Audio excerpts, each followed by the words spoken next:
E agora é peito estalabades, assim, ó, né? É isso que você tá falando? Peito estalabades. É isso? Você sabe como se chama quando a gente balança o corpo no ritmo de uma música? Isso mesmo, no peito estalabades. Dança. Dançar é muito divertido. Peito estalabate. E o melhor é que cada um pode inventar o seu próprio estilo. Olha só esses baixinhos dançando. Murilo, ó. Peito estalabades.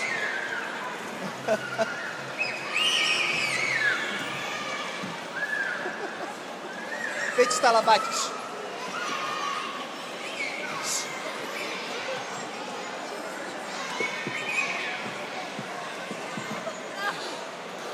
Peito estalabades.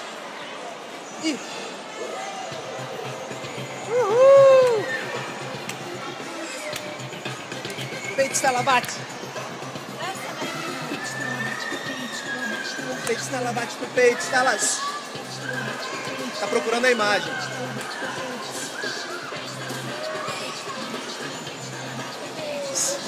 Peito estalabate, vai.